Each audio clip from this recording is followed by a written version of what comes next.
Sampai-sampai ada prinsip ekonomi kapitalisme itu, yang namanya prinsip ekonomi itu adalah mendapatkan keuntungan yang sebesar-besarnya dengan modal atau pengeluaran sekecil-kecilnya. Paling penak nggawa arit langsung nodong.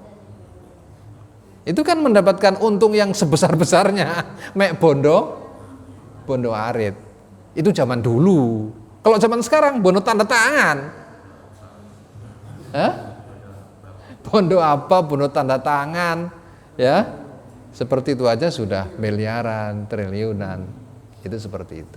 Karena mereka itu benar-benar dikuasai dengan pemahaman prinsip mendapatkan keuntungan yang sebesar-besarnya dengan mengeluarkan atau modal yang sekecil-kecilnya. Kalau Islam tidak hanya untung dan rugi, tapi Islam itu adalah memperhatikan aspek halal dan haram. Seperti itu.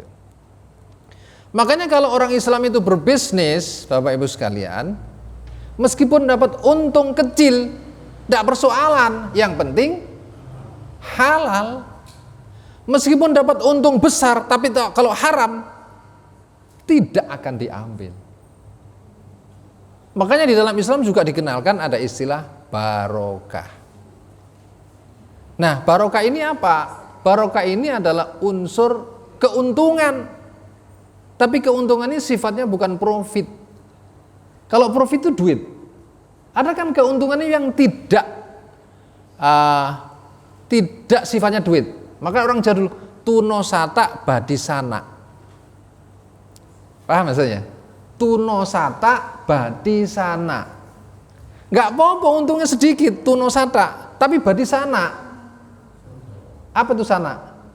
Pertemanan, kekeluargaan, tali silaturahim. Enggak apa-apa Wahyu. Sampean wis aku badi didik wae, sampean tak kei sakmene. Tunosata badisana. Itu namanya benefit. Bukan sekedar profit, tapi benefit, maka dikenal yang namanya barokah. Barokah itu adalah apa? Ziyadatul khair. Tambahnya kebaikan.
Pada pertemuan yang kedua kemarin kita sudah membahas tentang hukum syara'.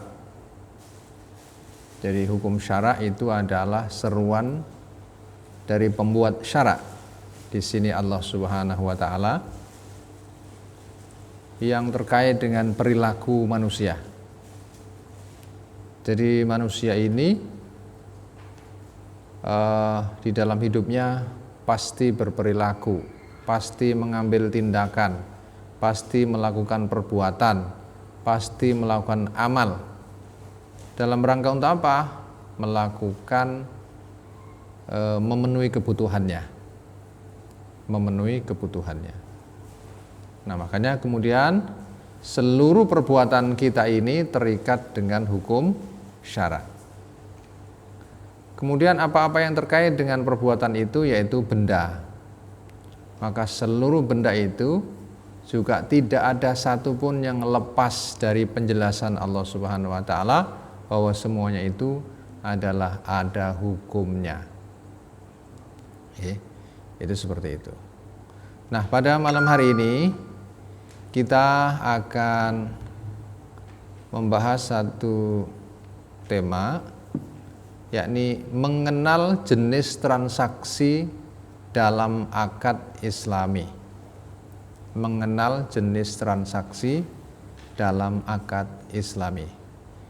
Pada pertemuan ini tidak kita rinci semuanya, tapi paling tidak harapannya adalah kita mengerti bahwa ada berbagai macam jenis transaksi. Ya. Sebelumnya pengantar dulu. Nah, transaksi adalah sebuah keniscayaan. Sesuatu yang pasti ada, sesuatu yang pasti terjadi, sesuatu yang pasti dilakukan oleh manusia dalam hidupnya. Ya. Kenapa demikian? Manusia tidak bisa hidup sendiri. Jadi manusia itu kebutuhannya banyak, tapi dia tidak bisa memenuhinya sendiri. Baju aja yang kita pakai ini melibatkan banyak orang. Siapa yang kita libatkan? Petani. Nggih, petani napa? Ya tergantung bahan kainnya kan? Ya. Petani sutra, petani kapas, ya, dan lain sebagainya. Kemudian petani menghasilkan bahan itu, kemudian dijadikan apa? Sebelum kain, benang dulu. Siapa yang gelintir-gelintir jadi benang itu? Kan ada tukang benangnya. Nah, setelah jadi benang kemudian jadi kain. Kalau orang dulu tenun, alat tenun bukan mesin ya. Sekarang tenunnya mesin. Nah, seperti itu. Jadi itu sudah masuk pabrikasi. Begitu. Kemudian setelah kain ada, kita juga masih bergantung kepada orang lain. Siapa? Penjahit. Matur suwun. Penjahit. Nah, seperti itu. Itu masih kainnya saja itu. Belum terkait dengan beniknya. Ya kan? Kalau ada selerekannya, apa namanya ini? Resleting itu juga melibatkan orang. Itu masih baju saja. Coba kacamata itu melibatkan berapa orang? Kopiah ini melibatkan berapa orang? Intinya adalah manusia itu butuh memenuhi kebutuhan hidupnya itu dengan melibatkan banyak orang, kemudian saling berinteraksi dan bertransaksi. Maka manusia nggak bisa berdiri sendiri. Meskipun manusia sebagai makhluk individu, tetapi dia juga makhluk sosial. Kita hidup bersama-sama di dalam lingkungan seperti ini, Masya Allah, faktor sosialnya kuat sekali. Gitu, okay? Kalau di sini kayaknya faktor sosialnya kuat ya. Kalau Surabaya Tengah gitu, mungkin beda ya. Nafsi-nafsi, lulu gue, ya lebih terasa maksudnya. Nah, dengan bertransaksi, mungkin tukar menukar, ijol-ijolan, jual beli, sewa menyewa, banyak itu. Akhirnya manusia itu bisa memenuhi kebutuhannya lebih efisien. Coba bayangkan, kalau misalnya kita membuat baju ini harus nanam sendiri, bikin benang sendiri, efisien nggak? Dari sisi waktu, menghabiskan waktu. Dari sisi tenaga, menghabiskan tenaga. Dari sisi biaya, menghabiskan biaya. Lewong butuh baju seberapa lembar saja harus nanam berapa bulan. Harus merawatnya. Lebih-lebih itu. Terlalu banyak dari yang sekedar kita butuhkan. Itu seperti itu. Nah, kemudian kita bisa produktif, efisien, produktif. Nah, karena kita tidak habis waktunya untuk sekedar menanam dan lain sebagainya, akhirnya kita bisa melakukan yang lain. Nah, baik berupa apa kebutuhannya itu? Kebutuhan manusia itu sebenarnya hanya dua.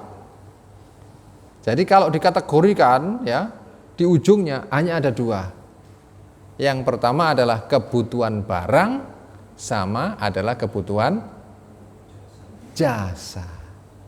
Kalau kita butuh dokter itu butuh barang atau jasa? Jasa. Kalau kita butuh guru itu barang atau jasa? Jasa. Kalau kita butuh beras itu barang apa jasa? Barang. Semuanya itu ujung-ujungnya dua. Kita butuh barang, kita butuh jasa. Dan manusia itu bergerak dalam rangka memenuhi kebutuhannya. Kebutuhan manusia itu tidak hanya sekedar kebutuhan barang. Maka ada kebutuhan-kebutuhan yang sifatnya jasmani. Kebutuhan jasmani itu adalah makan, minum, ya. Terus apa lagi? Kebutuhan jasmani itu yang maksudnya menjadikan kita itu bisa hidup, bisa bergerak, tidur ya. Terus kalau kita ke toilet itu kebutuhan jasmani. Ada kebutuhan yang sifatnya tidak jasmani, yaitu sifatnya naluri yang harus dipenuhi. Contohnya adalah apa? Laki-laki tertarik kepada wanita. Demikian juga wanita tertarik kepada laki-laki. Itu kebutuhan sifatnya naluri dan juga harus atau minta, menuntut untuk dipenuhi. Kalau jenis yang pertama tadi kalau tidak dipenuhi akan bisa mati. Kalau jenis yang kedua kalau tidak penuhi gelisah. Makanya kalau orang itu enggak nikah ya, itu gelisah. Berikutnya naluri itu adalah gharizatul baqa, naluri untuk mempertahankan diri. Manusia itu punya harga diri. Kalau dia dihina, bagaimana kalau dia dihina? Dia bisa sedih, bisa marah ya. Itu seperti itu. Dan dia bisa membalas. Kalau nggak bisa balas sekarang karena nggak punya kekuatan, dia bercita-cita untuk membalas. Namanya dendam. Itu namanya ada naluri mempertahankan diri. Kalau yang pertama tadi naluri apa? Naluri untuk mempertahankan jenis supaya manusia itu lestari gitu. Kemudian ada naluri beragama. Manusia itu punya naluri beragama. Naluri untuk mengkultuskan sesuatu yang dianggap hebat, yang dianggap agung, yang dianggap super gitu. Dan makanya manusia sejak dulu pasti bertuhan. Kalau tidak menuhankan Tuhan, dia akan menuhankan selain Tuhan.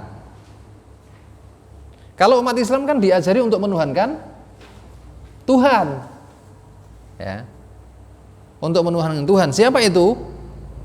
Allah Subhanahu wa taala.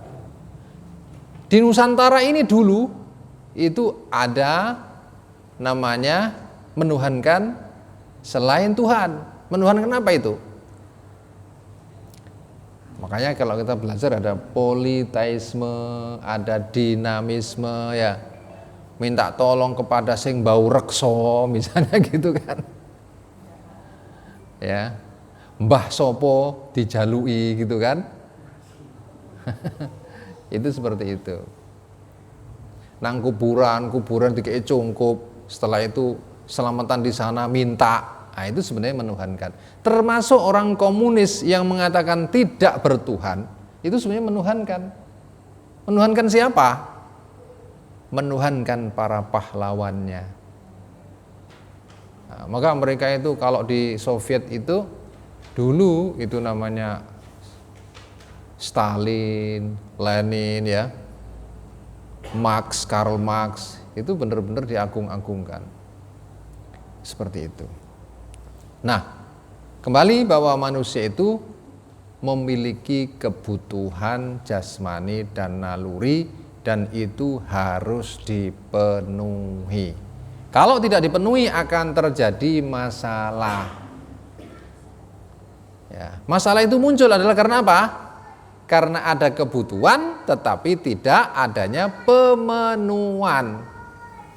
Pengen makan, harus makan, nggak ada makanan, masalah.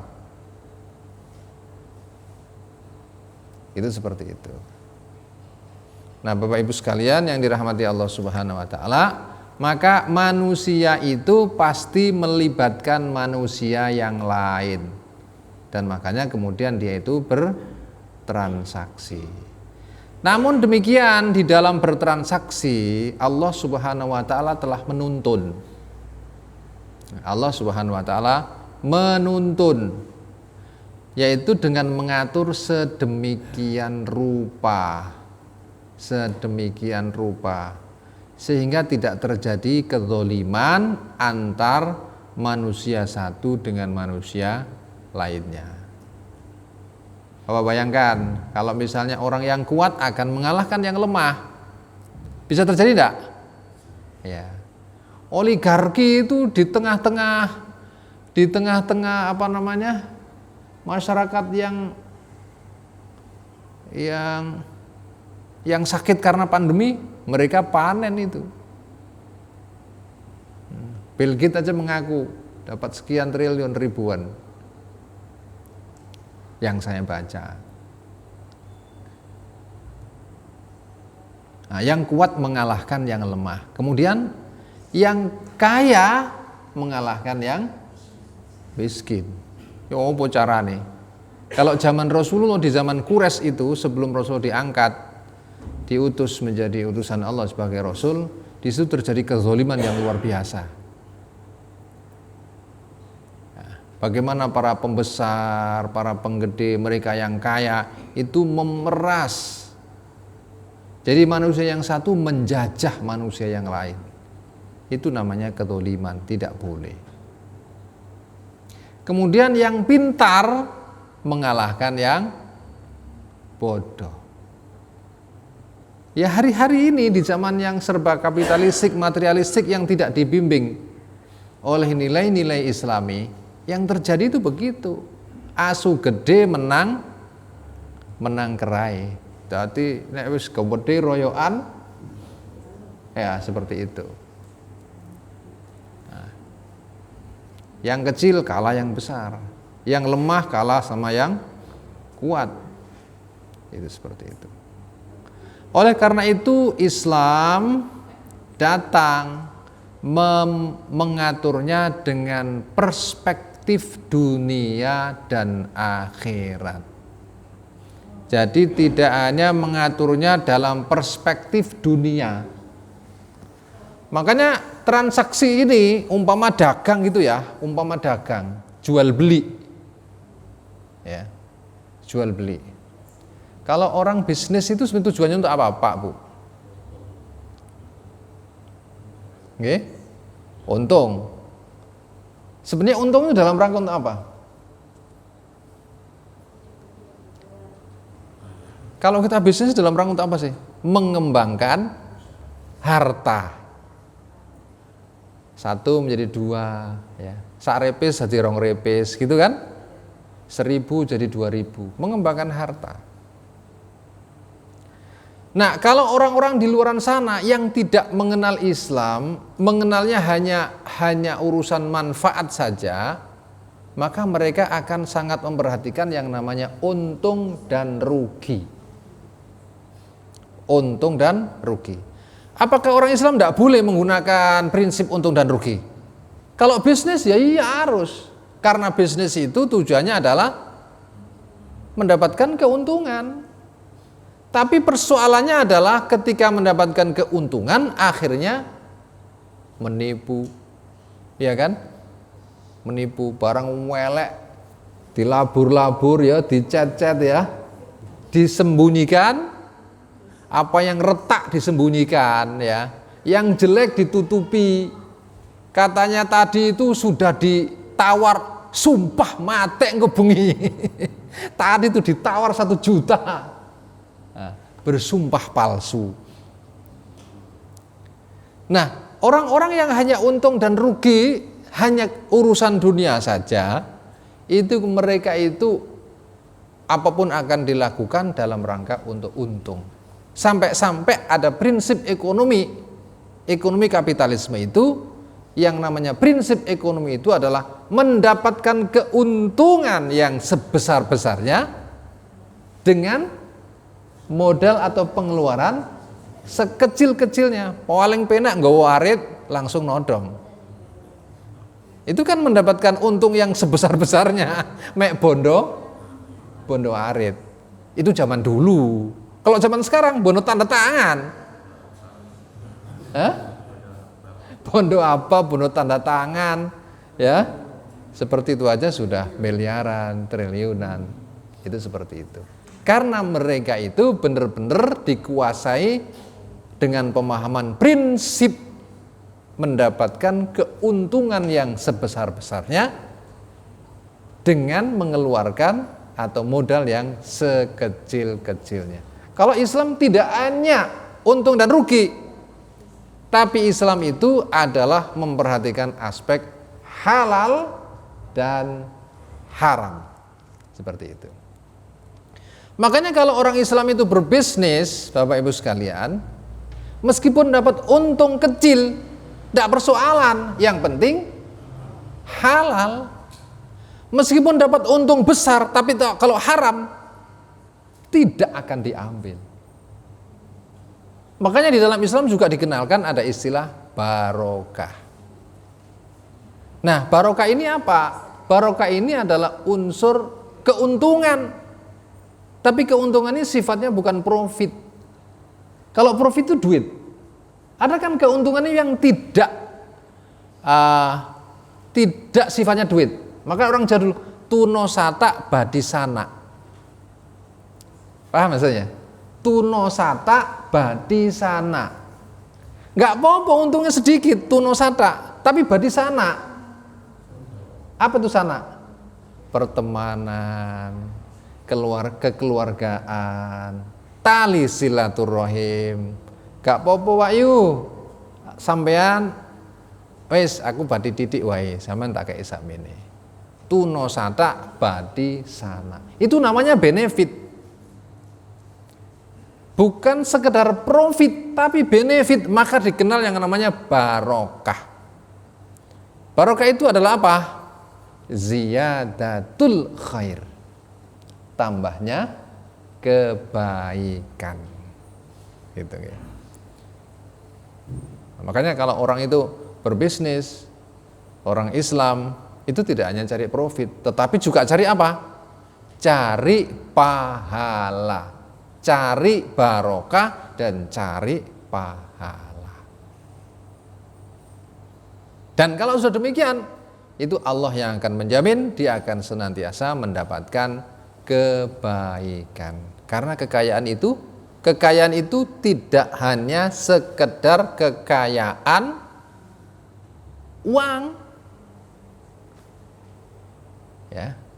Banyak orang yang ada, atau bahkan mungkin banyak orang yang mungkin secara materi kaya, tapi dia itu miskin apa? Miskin sana. Tidak punya sahabat, atau bahkan banyak musuhnya. Karena apa? Dia kalau bisnis mesti nakal, ngakali terus. Nah, itu seperti itu. Nek bertani mangan galenge tonggo. Ada nggak seperti itu? Oh, di desa saya zaman dulu ada seperti itu. Jadi kalau nanam begitu, galengnya itu digeser sakilan, tapi panjangnya sekian ratus meter. Itu seperti itu. Nah, Sebenarnya kita ini punya rekening 4 Bapak Ibu sekalian, tidak hanya rekening profit, rekening materi, tapi rekening yang lain. Mungkin kita secara profit, secara duit biasa-biasa saja, tapi ilmunya luar biasa. Nah, ilmunya luar biasa. Faham Al-Quran, faham as-sunnah hadis, ngerti hukum-hukum Allah, itu adalah juga kekayaan. Nah, makanya kemudian di dalam Islam itu diajarkan bahwa hidup ini tidak sekedar untung dan rugi saja, itu kalau berbisnis. Tetapi adalah apa? Halal dan haram.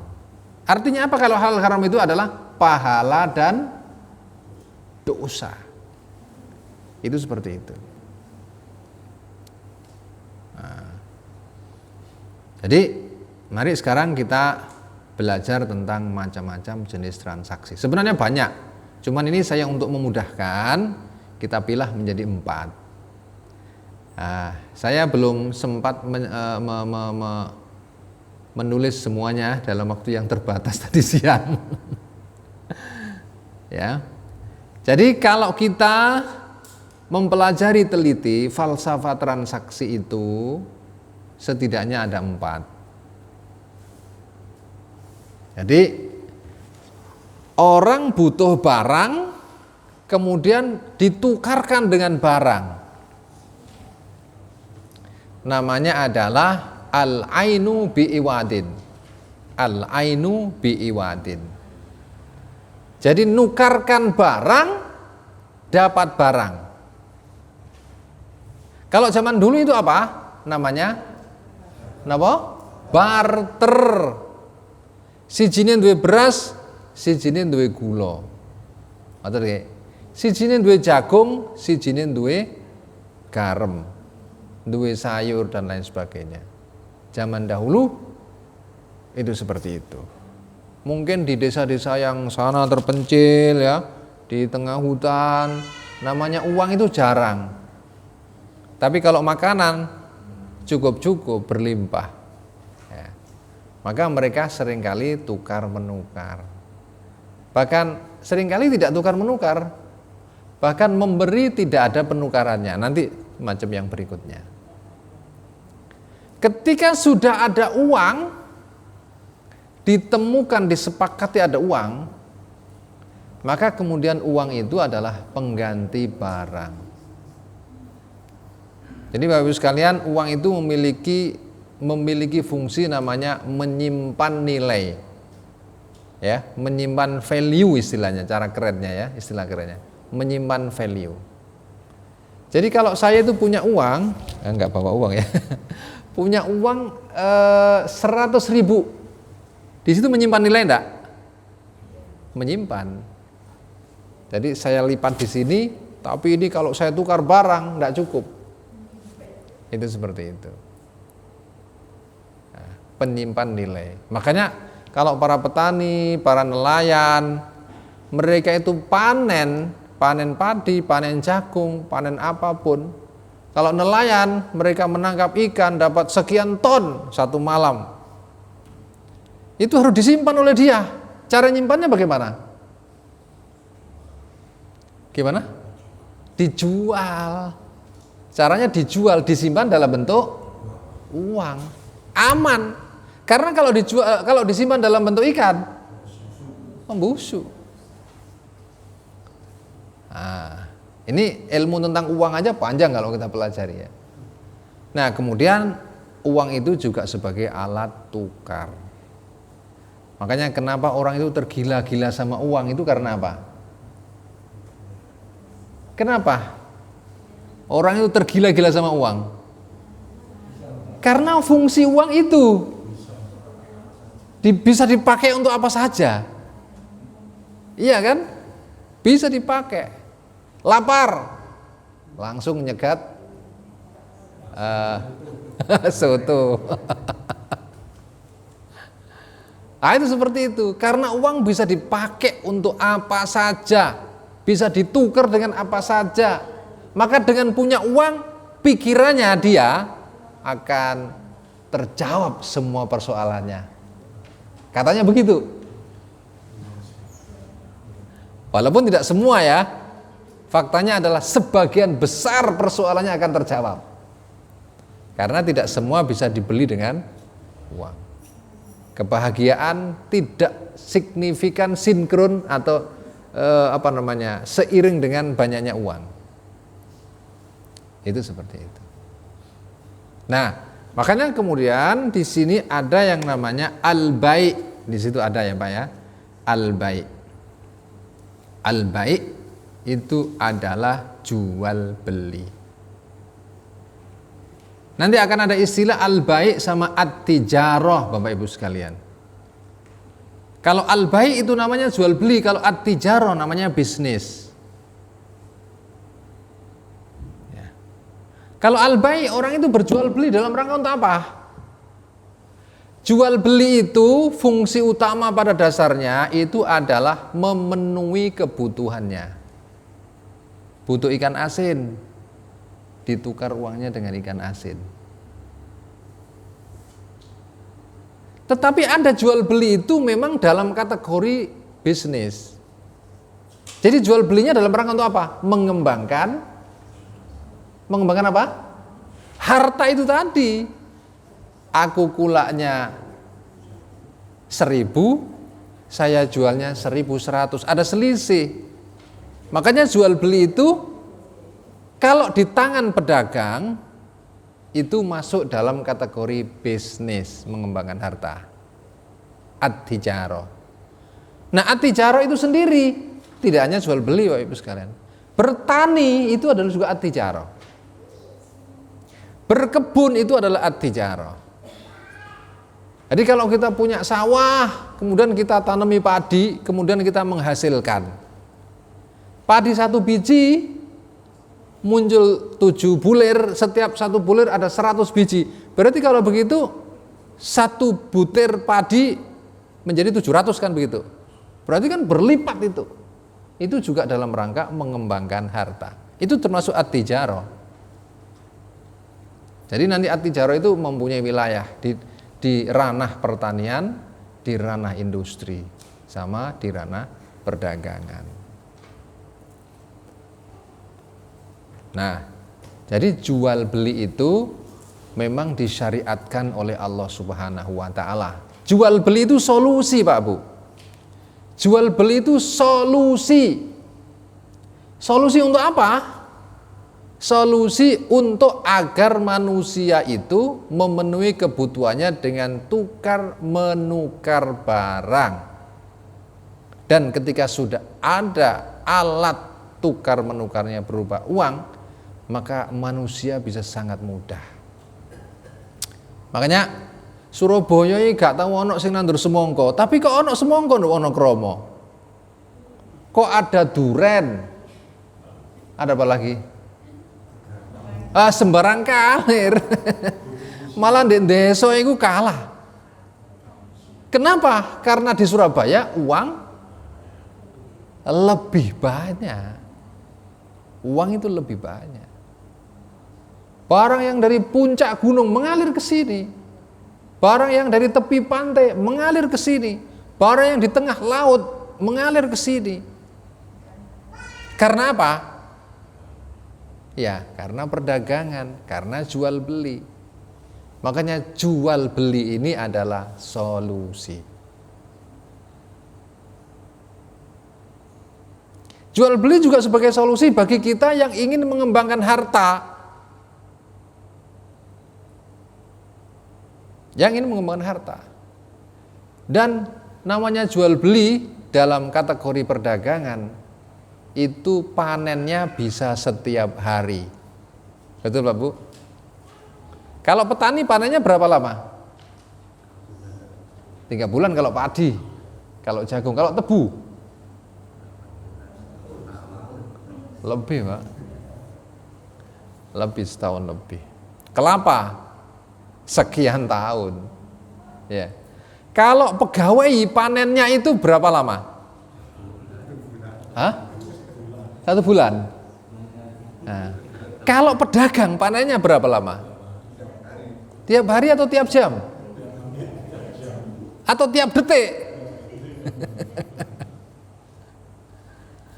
Ya, atau tiap detik. Makanya jual beli berdagang itu merupakan pintu yang lebih besar mengalirnya dibandingkan dengan yang lain. Makanya ada sebuah hadis, meskipun itu kalau diteliti lemah, doif, tapi itu nang pasar dol tinuku, gimana betul? Seperti itu. Rasulullah pedagang. Rasulullah itu pedagangnya menjadi pedagang berapa lama? Kalau dihitung dari usia 12 tahun ikut berdagang paman beliau ke Syam, sampai beliau itu sebelum menjadi nabi, yaitu umur 37, itu berarti berapa tahun? 25 tahun. Tapi menjadi nabi, menjadi rasul berapa tahun?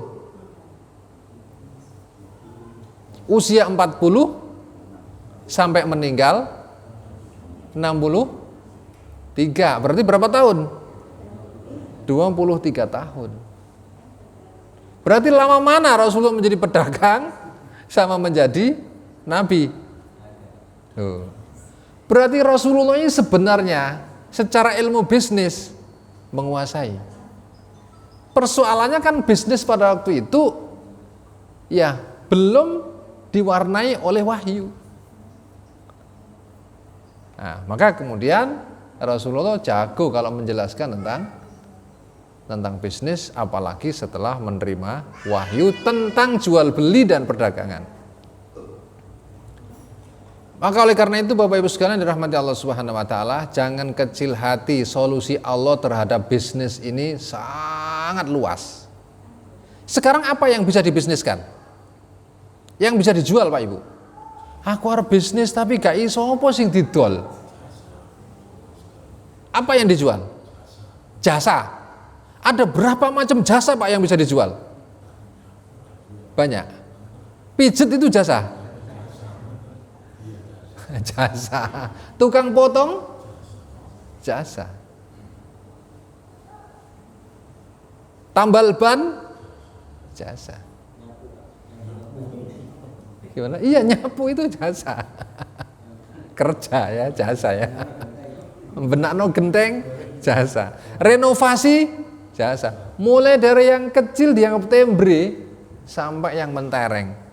Walaupun yang tembre itu belum tentu hasilnya tembre loh ya. Belum tentu. Ya, kalau di manage dengan bagus, itu bisnis yang jasa. Lah bisnis yang non jasa berarti jualan barang. Ada berapa barang yang bisa dijual?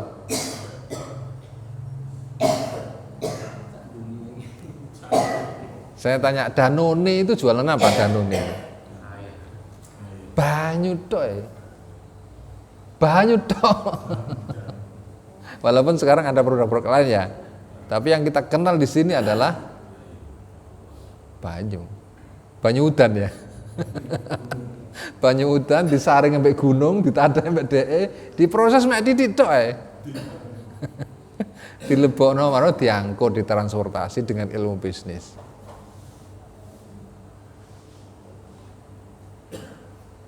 Nah, tentang jahe aja ini. Jahe saja, produk jahe yang Allah ciptakan jahe itu bisa dibikin berapa produk? Jahe dan turunannya. Jahe dan turunannya. Kenapa mawon jahe ini turunannya? Hah? Kalau kita bicara delai saja, turunan delai itu apa? Tempe, tahu, susu delai. Banyak ya. Nanti tempe aja ada turunannya itu. Tempe aja ada turunannya itu ya. Kering tempe, sambal goreng tempe. Ada keripik tempe. Itu turunnya banyak. Dan orang hanya berbisnis keripik tempe saja bisa kaya enggak? Oh bisa kaya. Itu loh menunjukkan bahwa jual beli kelihatannya sederhana, tapi itu luas sekali dan itu disediakan. itu yang dihidangkan oleh Allah, jual belilah kamu. Dan makanya Allah mengatakan wa ahallallahul bai'a. Allah mengatakan Allah telah menghalalkan jual beli. Tapi pada saat yang sama di ayat itu wa harramar riba. Allah mengharamkan riba. Lah kalau kita bicara jual beli saja itu luas. Kenapa kita tidak menempuh pintu-pintu itu memasukinya? Malah kita memasuki pintu-pintu yang dilarang. Riba. Riba itu apa?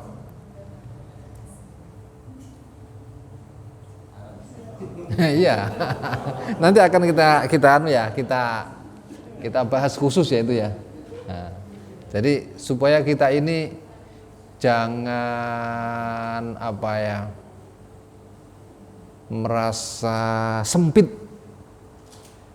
apalagi pada saat ini serba sedikit-sedikit kok, wah riba, sedikit-sedikit riba gitu kan, supaya nanti kita itu menjadi lapang dada ya, berpikir besar, ternyata pintu-pintu itu masih luas sekali.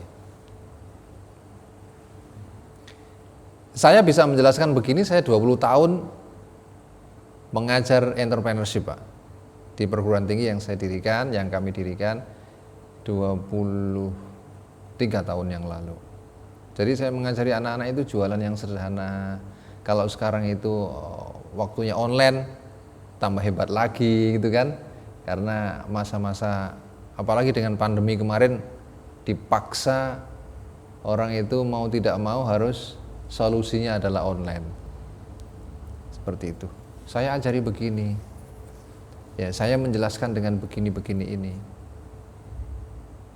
Ya. Kalau orang jual beli itu kan ya seperti itu, bisa panen setiap saat, setiap detik. Dia bisa fleksibel, kan gitu ya. Dia bisa fleksibel. Seperti itu. Nah, itu adalah jenis yang pertama yang al-ain bi'iwadin. Al-ain bi'iwadin, benda ditukar dengan benda yang lain. Jadi kalau kita memberi sesuatu, kita dapat ganti berupa benda. Nah, itu jual beli. Kemudian di situ ada namanya syirkah. Nah, tapi syirkah ini juga nanti masuk ke yang lain. Ya, masuk ke yang lain. Kemudian yang kedua itu adalah al-manfa'ah bi'iwadin. Al-manfa'ah bi'iwadin. Manfaat. Apakah itu manfaat benda atau manfaat diri seseorang? Kita punya mobil itu memiliki manfaat. Kemudian manfaat itu dipakai oleh orang lain. Kemudian orang lain karena memakai manfaat mobil kita, kemudian mereka membayar, memberi ganti. Itu namanya al-manfa'ah bi'iwadin. Itu juga satu pintu. Yang pintu ini berbeda dengan pintu yang pertama tadi. Kalau pintu yang pertama tadi itu kan barter. Barternya barang ketemu barang. Kalau yang kedua adalah jasa ketemu barang. Makanya kalau kita punya rumah, kita punya mobil, kita punya tanah, asalkan bukan tanah pertanian ya. Karena kalau tanah pertanian di dalam Islam tidak boleh disewakan. Kalau tanah-tanah non pertanian boleh. Nah, nanti penjelasannya nanti. Nah, makanya kemudian ada orang-orang itu yang menjual manfaat.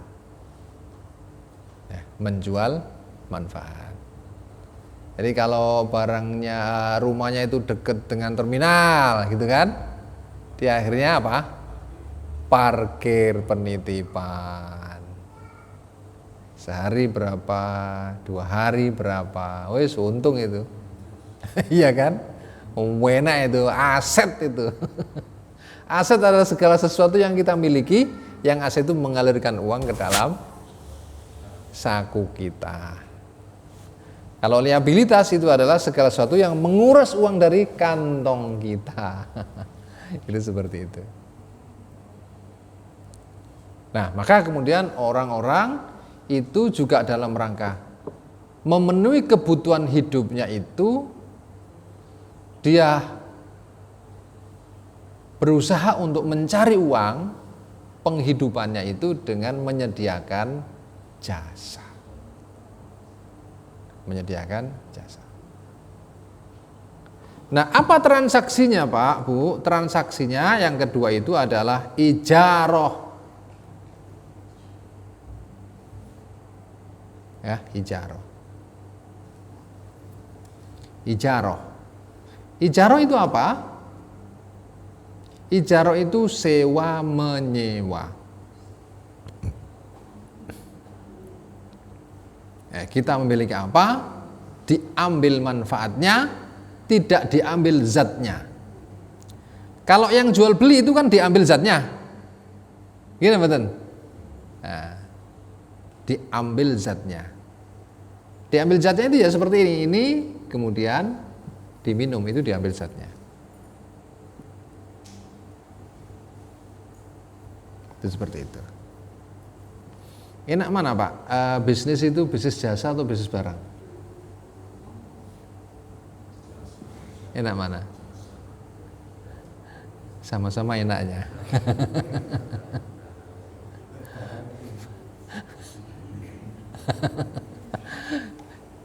Nek duwe jasa itu ya tergantung Pak. Kalau punya rumah kan jasa, itu juga beli rumah. Tapi kalau jasa itu berasal dari dirinya, konsultan keuangan gak bondo itu, karena bondonya di sini, gitu betul. Ya, konsultan bangunan misalnya, konsultan manajemen perusahaan gak bondo plus itu. Tapi ya kalau nanti sudah di manajemen ya bondo. Ada kantornya, ada karyawannya gitu kan, ada sarana prasarananya.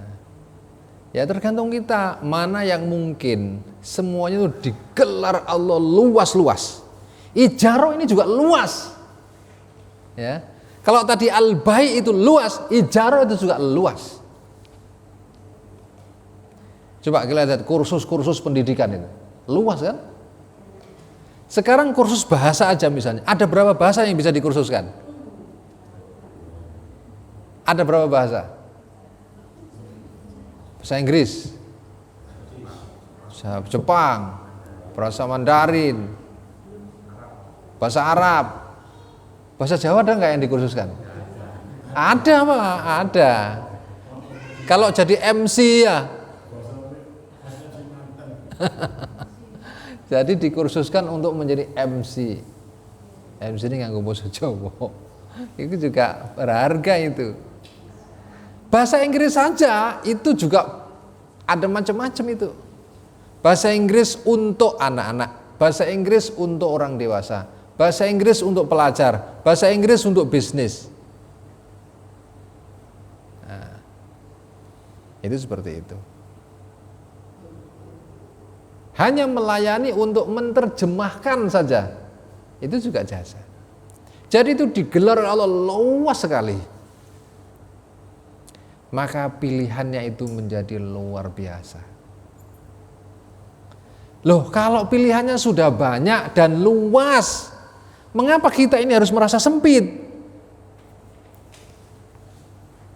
Berarti yang sempit itu apanya? Yang sempit apanya? Ya pikiran kita, pandangan kita ini sempit, tidak bisa melihat luas. Makanya kita ini harusnya bisa melihat luas dan jauh. Itulah pentingnya pendidikan. Nah, sayangnya tidak banyak pendidikan itu yang mengajari kita untuk bisa melihat secara luas, melihat secara jauh. Melihat secara jauh itu bukan jarak loh ya, tetapi apa? Bisa waktu. Oh, 10 tahun ke depan ini akan begini. Oh, 15 tahun ke depan akan begini. Melihat anak-anak remaja kalau milenial itu seperti ini. Peluang apa ya kira-kira? Itu seperti itu. Jadi seperti kayak begini-begini. Dulu ini aneh ya. Aneh ya ada orang menjual begini. Aneh. Oh ngene didol. Mungkin dicibir zaman dulu ya, orang pertama itu dicibir. Apalagi dijual pada saat itu, seingat saya itu harganya lebih mahal dari bensin. Bensin masih 1.800, dia sudah 2.500. Bensin 1 liter dengan yang lawannya 1,5 liter itu. Tapi ternyata itu adalah apa? Dia sudah bisa melihat, kita tidak bisa melihat. Karena dia bisa melihat lebih jauh. Namanya visioner. Melihatnya bukan dengan mata, tapi melihatnya dengan pikiran. Anak-anak kita Pak Bu harus kita ajari melihat dengan pikiran. Bukan melihat dengan mata. Sehingga dengan demikian kita akan bisa melihat lebih luas, secara mendalam, secara jauh, secara panjang, secara lebar, semuanya. Nah itu ya. Nah kemudian ijaro. Kemudian samsaro. Samsaro. Samsaro itu apa samsaro itu? Wah ini jangan-jangan sampai lupa nanti. Materi terus kapan tanya jawabnya. Samsaro itu apa? Jadi pernah enggak jenengan dengar ada orang menjualkan rumahnya orang lain? Tapi dia hanya sebagai penghubung saja. Makelar itu samsaro. Ya, makelar.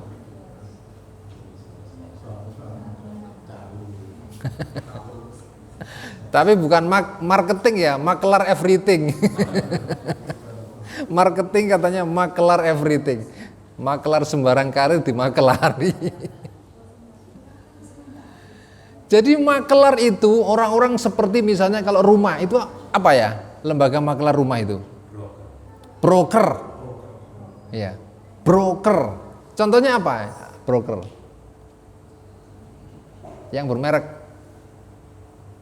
Ada Century, 21 dan sebagainya ya. Itu makelar aja. Ternyata apa yang mereka lakukan? Mereka mendaftar penjual dan mereka mendaftar pembeli. Namanya list. Ini juga list. Yang dilakukan hanya begitu saja. Jadi kalau ada orang itu mau jualan, dia dihandle, dia diiklankan. Nanti ada orang telepon, dicatat semua itu namanya, pengen rumah yang model bagaimana, kalau di Surabaya yang mana, yang menghadap kemana, wilayah mana, mereka pelajari itu. Nah, nanti kemudian ketemu sama orang cari pengen menjual lagi. Oh di rumah ini, sesuai dengan permintaannya orang yang kemarin, dijodohkan. Nah, mereka biasanya dapat 3%. Mintanya 3%. Nah kalau 1 miliar 1%, 3% pinten? 30 juta. Itu nek 1 miliar. Kalau rumah di sini sudah mahal nih. Berapa? Kalau 1 kapling. Kalau sing masih standar buatan awal. Sudah sampai 1 miliar sini? Belum ya? Belum. Ya, kalau tengah sana sudah 1 meter aja 25 juta. Di tempat saya itu sebelah. Saya di perumahan Jemur Antayani. Sebelah itu kan dekat sama Ahmad Yani ya. 1 meter sudah 25 juta. Gitu ya. Iya dapat banyak.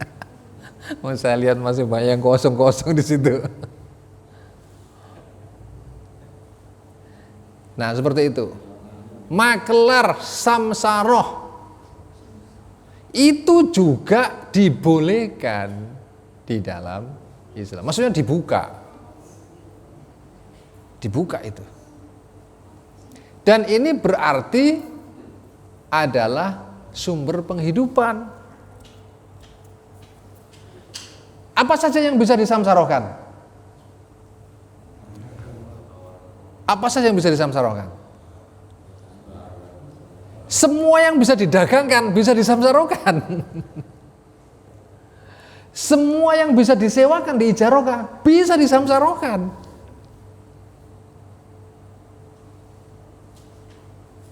Ada yang ketika dia menangani samsaro itu dia pribadi, ada yang tim, ada yang punya kantor, ada yang punya cabang kantor-kantornya, ada yang internasional.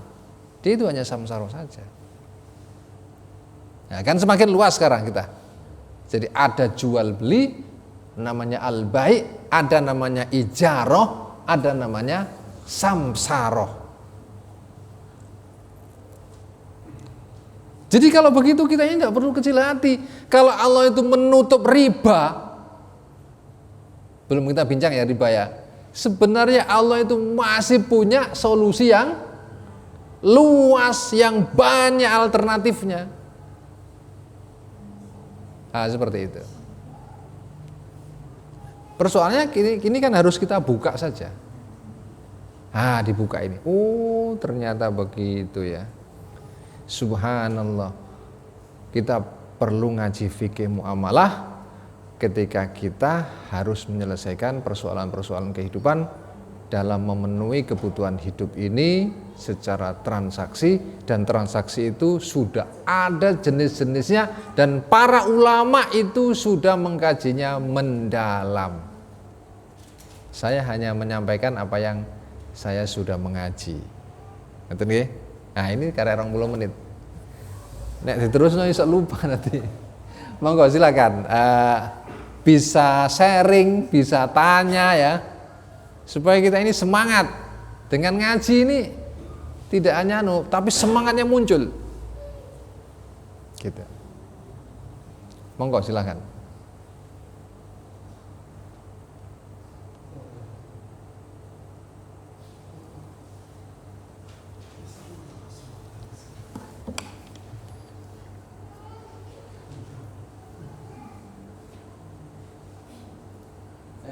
Ya, silakan.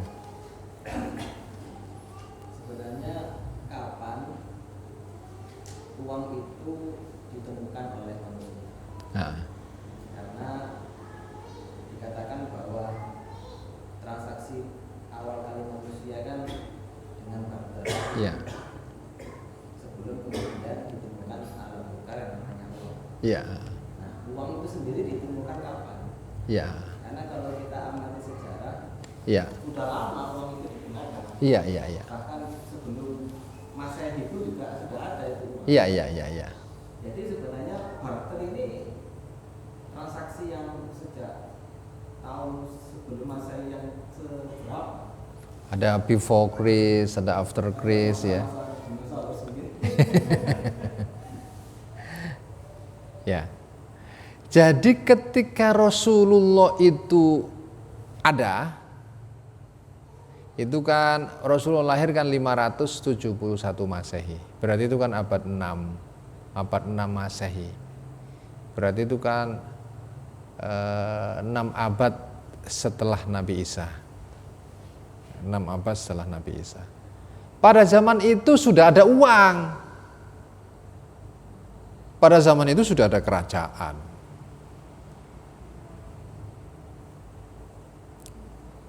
Kekaisaran yang besar pada waktu itu adalah Romawi dan Persia. Romawi menggunakan uangnya emas,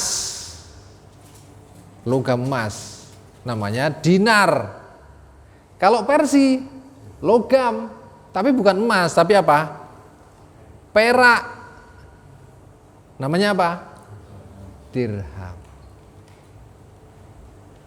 Uang itu baik dinar maupun dirham itu diabadikan oleh Allah Subhanahu wa taala, diakui, sehingga Rasulullah juga mengakui. Sehingga Rasulullah tidak mencetak uang sendiri, tapi ya sudah menggunakan apa yang sudah terjadi. Cuman transaksinya diatur ala Islam. ala syariat Islam. Nah, jual beli nanti harus jual beli yang sah itu bagaimana? Jual beli yang tidak sah itu bagaimana? Jual beli yang rusak itu bagaimana? Jual beli boleh nggak kalau barangnya rusak dikembalikan? Nah itu diatur. Ada masa khiyar, masa khiyar. Itu jelas sekali. Nah, kembali kepada pertanyaan, ya uang itu lama. Sebelum itu ada konon alat tukar itu adalah garam, salah satunya. Ya, salah satunya. Karena garam itu dianggap sebagai sesuatu yang penting. Garam itu menjadi bagian kehidupan yang penting nggak? Sekarang aja garam itu murah. Dulu garam itu bisa berlipat-lipat melebihi emas harganya. Pada zaman itu. Sebelum emas menjadi, jangankan begitu, kalau kita ini masa Zulkarnain yang ada di dalam apa namanya? Al-Kahfi ya, Al-Kahfi. Itu aja sudah ada teknologi apa? Teknologi melelehkan logam kan? Berarti sudah terjadi zaman lama itu. Seperti itu. Nah, makanya kemudian uang itu kalau di dalam Islam yang diakui itu adalah dinar dan dirham. Kenapa Allah menentukan dinar dan dirham? Ya, ini kebenaran wahyu. Makanya sebenarnya kalau uang itu kertasnya aslinya enggak ono regane. Dan kertas itu gampang dicetak. Jadi kalau pemerintah sebuah negara itu nakal, kalau nggak punya uang dia bisa mencetak.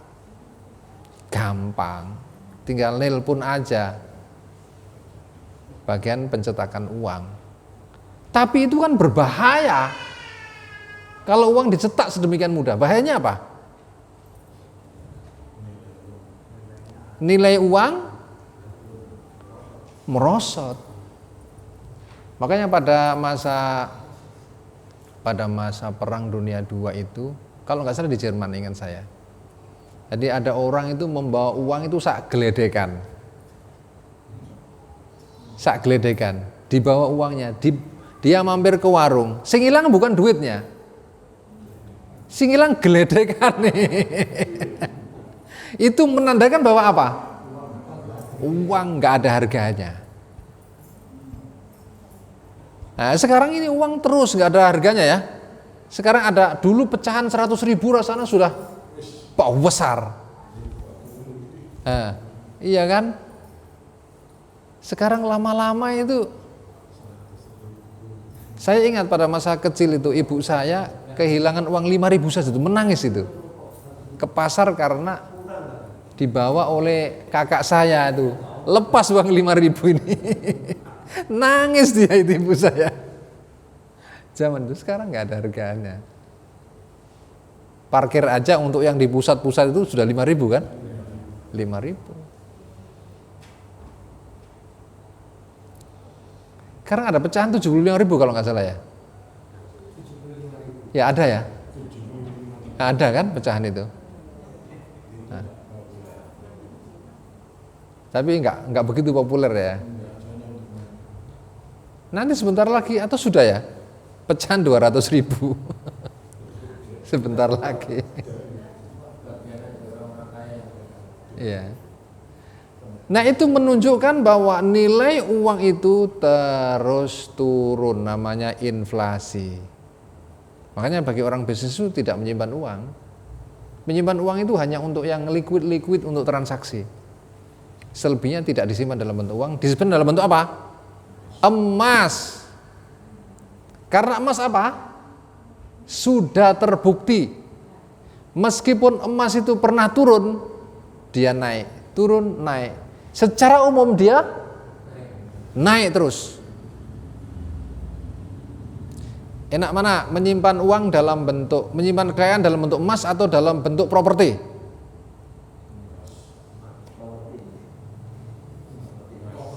Enak mana?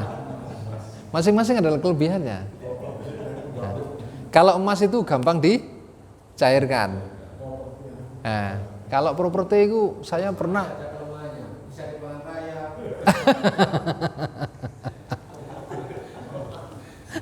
iso dipangan raya bener-bener. Properti ya. Iya, kalau lama nggak laku. Saya pernah jualan itu sampai 2 tahun nggak laku-laku. Habis iklan banyak. Kelebihannya emas. Cuman properti itu kalau naik ya langsung kreng, cepat. Untuk wilayah-wilayah tertentu. Ya. Wilayah tertentu yang pinggir-pinggir, yang kalau kita tahu bocorannya apa namanya, perubahan tata kota ya, itu enak itu. Lah Ibu sekalian yang dirahmati Allah SWT, kembali kepada tadi. Jadi dulu itu yang namanya garam itu ya sampai sekarang penting. Cuman karena garam itu produksinya sudah luar biasa, garam itu menjadi murah. Tapi diakui sampai sekarang bahwa garam itu adalah sama dengan emas. Dari sisi bahwa kalau beli garam itu harus kontan. Ya. Jadi kalau misalnya orang itu ada orang kaya menyimpan garam ditimbun, garam bisa mahal enggak? Bisa mahal enggak? Mahal itu, kalau langka mahal. Karena apa? Makan nggak pakai garam gimana ya kira-kira? Itu kebutuhan pokok itu. Itu kalau hanya untuk makan, belum kalau untuk urusan industri. Garam itu juga penting. Nah, makanya nanti ada namanya 6 barang ribawi, salah satunya itu adalah di samping emas sama perak itu nanti ada garam. Kalau membeli garam ibu-ibu harus cash. Tidak boleh barangnya datang, bayarnya besok. Nah kalau persisnya kapan kita lihat, tanya Google aja. Insya Allah dapat itu. Kapan? Tanya. Halo Google. Dia sudah menyimpan big data itu terkait dengan itu. Siapa yang nulis disimpan sama dia. Nah gitu Bapak Ibu sekalian. Ini sedikit menambah wawasan kan, bahwa penting itu mengerti tentang uang dan bagaimana mengendalikan atau mengelola uang agar kita ini ya itu penting untuk memenuhi menjalani kehidupan ini. Makanya nanti akan ada hukum-hukum terkait dengan hukum uang itu, karena dengan uang bisa terjadi penjajahan, dengan uang bisa terjadi apa namanya ketidakadilan, pendoliman ya, perampokan, penjajahan dan seterusnya. Makanya kenapa orang itu kalau dihutangi kemudian dia harus memberikan tambahan atas jumlah yang dihutangkan, itu sebenarnya nanti itu bibit-bibit perbudakan itu di sana, bibit-bibit perbudakan, dan makanya kemudian Islam menghilangkan. Oke, gitu. Ada pertanyaan lain? Kurang 9 menit, monggo. Nggih. Ya. Ya. Ya, betul. Sekarang ini kan model online. Ya, betul. Ya. Ini kan tanpa ijab, tanpa melihat barangnya. Ya. Bagaimana ini keabsahan apa itu saham pada? Ya. Ya, jadi kalau kita melihat rukunnya, rukun jual beli itu satu, ada penjual, ada pembeli. Namanya orang yang berakad jual beli. Terus kemudian yang berikutnya adalah apa? Ada barangnya. Barangnya jelas. Dan nanti orang menjual itu disyaratkan adalah harus miliknya sendiri. Ya, bukan menjual miliknya orang lain. Kalau menjual miliknya orang lain, itu nanti akadnya bukan jual beli. Ya, dia nanti samsaro itu. Ya, nanti transaksinya beda lagi, ya. Artinya mekanismenya beda. Jadi kan ada orang itu menjual tapi bukan miliknya. Nah, jadi pinjem motor, setelah itu dijual. Nah, syaratnya barang yang dijual belikan harus halal. Harus halal. Nanti ada syarat-syarat, penjual pembeli juga ada syarat-syaratnya. Penjual atau pembeli harus akil, ya, harus akil, sudah berakal, ya, merdeka, tidak dalam keadaan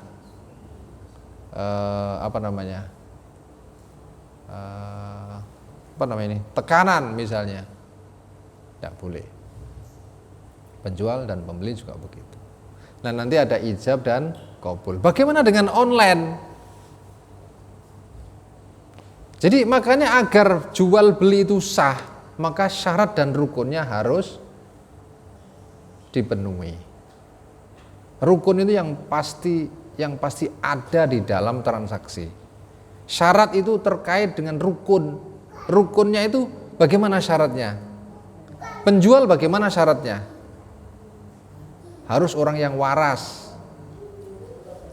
Ada orang-orang itu yang oleh hakim sebuah negara tidak diizinkan untuk berdagang. Kenapa begitu? Karena dia tidak waras.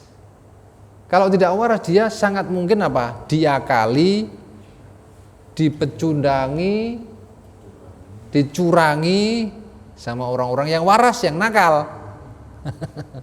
Yang waras, yang nakal. Makanya ada seperti itu. Nah, terkait dengan online itu barang itu harus jelas. Makanya yang sering terjadi kekecewaan di dalam jual beli online itu adalah antara barang dan foto tidak sesuai. Ya, antara barang dan foto tidak, dan foto sama barang tidak sesuai. Nah, makanya itu harus yang disampaikan itu adalah terukur, terstandar. Misalnya saya menjual merek ini masih baru, berarti sudah terukur. Sudah terukur dalam arti begini,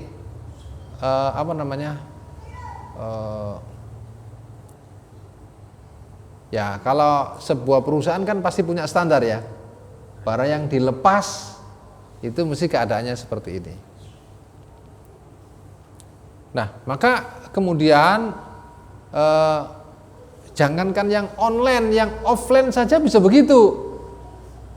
Yang offline itu bisa begitu. Sering teman-teman itu cerita, waduh kecewa, ada membeli jilbab, membeli kerudung, ternyata kainnya kelihatannya tebal, tipis, adem ternyata panas gitu. Nah, seperti itu. Maka ada hal-hal yang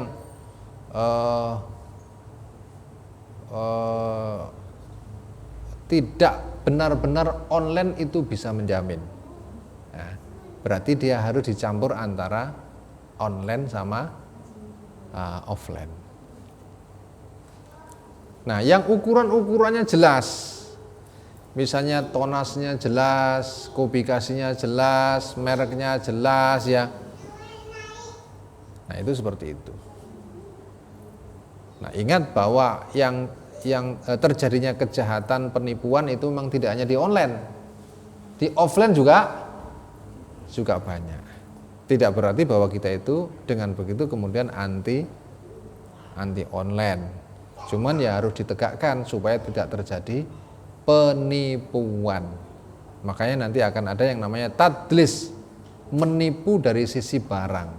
Kalau ghoben itu ghoben al-fakhis, menipu dari sisi harga. Nah, ada menipu dari sisi barang namanya tadlis. Iki barangnya wapi iki barangnya gini. Ternyata setelah sampai barangnya jelek. Kalau dari sisi harga, ngentol itu termasuk ngentol, tahu ngentol ya? Nah, ngentol itu menipu dari sisi harga. Harusnya sego pecel itu katakan 15.000, didol 1.000. Mergo sing tuku bule.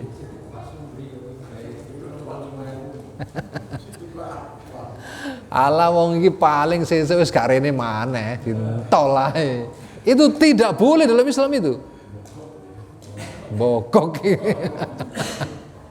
Istilah bokok gini. Ya ngentol bokok iki padha. Nah, itu tidak boleh. Sampai di situ Islam itu mengatur. Nah, makanya kemudian syarat dan rukun itu harus dipenuhi. Kalau tidak, ya berarti tidak sah atau mungkin adalah fasad. Insya Allah suatu ketika akan kita pelajari satu persatu. Ini kan masih mengenalkan ya, jual beli, ijaroh ya, samsaro, paling tidak 3 ini malam hari ini. Nah, nanti masih banyak itu. Bisaro kan ini bisaro. Amplop bisaro. Padahal aslinya bisaro itu kabar gembira ya. Makanya dapat cuan ya kabar gembira itu amplop. Nah, begitu Bapak sekalian, Ibu sekalian, Islam itu sebenarnya indah sekali. Kalau kita bisa memahaminya dengan benar, mengerti maksudnya, maka Islam itu telah memberikan solusi yang baik. Dan solusi-solusi yang buruk itu dibuang. Bahkan dilarang untuk dipakai. Orang nggak punya uang, kemudian dia utang di bank, kemudian dia kena riba, itu kan solusi. Solusi nggak? Iya solusi itu. Tapi solusi yang tidak diperkenankan oleh Allah Subhanahu wa Ta'ala. Nah, itu seperti itu. Nah, pintu-pintu itu ada yang dibuka lebar-lebar, ada pintu yang ditutup. Kalau kita sudah ngaji, kita jadi ngerti, nah kita tidak akan milih pintu-pintu yang ditutup oleh Allah Subhanahu wa Ta'ala. Nah, makanya kita belajar tentang perilaku, tindakan, perbuatan, amal, belajar yang terkait dengan tindakan dan perbuatan. Apa itu benda-benda? Termasuk uang itu kan benda. Nah, itu seperti itu. Jadi mudah-mudahan apa yang kita pelajari selama ini nanti insya Allah semakin akan meyakinkan bahwa Islam itu tidak hanya sekedar sholat, tidak hanya sekedar puasa, tidak hanya yang sekedar ritual saja, tetapi ekonomi ini diatur. Itu. Kehidupan sosial diatur itu. Kehidupan sosial terkait dengan pernikahan, hubungan suami dan istri, hak dan kewajibannya, ya, terus kemudian hubungan antara orang tua sama anak, ya kan? Terus apa lagi? Nah, hubungan dengan tetangga, ya, hubungan antara guru dan murid, murid dan guru, diatur kabeh itu. Dan itu berbeda dengan yang di sana orang Barat yang tidak Islam.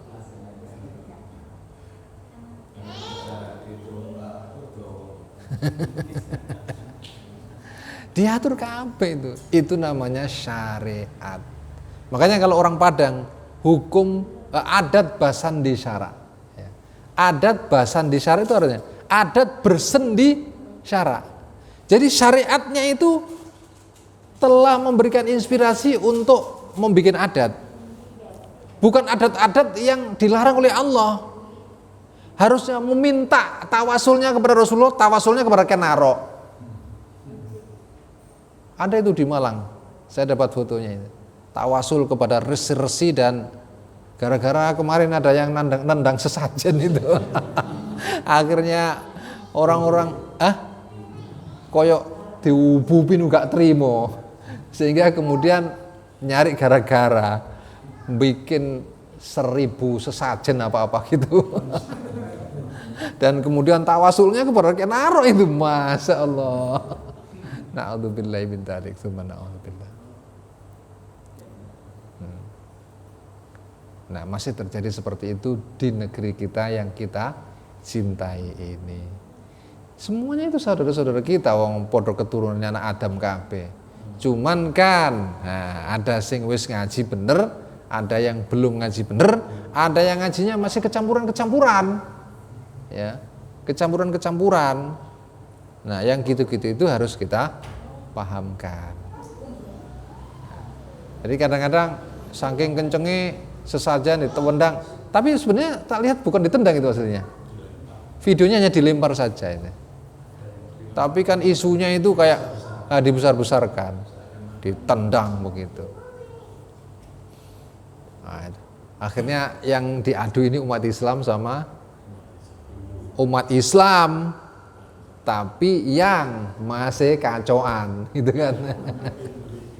Gitu, sik kacauan. Apa kacauan itu? Masih kecampuran. Itu seperti itu. Nah, makanya kita ini juga harus bijaksana, tempatnya harus tepat gitu kan. Jadi papan gowo empan, seperti itu. Baik, saya kira begitu yang saya sampaikan pada malam hari ini. Semoga Allah memberikan kemanfaatan, kepahaman, sehingga hidup ini menjadi terang, jelas, dan kita optimis menghadapi hidup ini. Al-Fatihah. A'udzubillahi minasyaitonir rajim. Shiratal ladzina an'amta 'alaihim ghairil maghdubi 'alaihim waladdallin. Allahumma shalli wa sallim wa barik ala sayyidina Muhammadin wa ala alihi wa sahbihi wa sallim wa barik ajmain. Walhamdulillahirabbil alamin.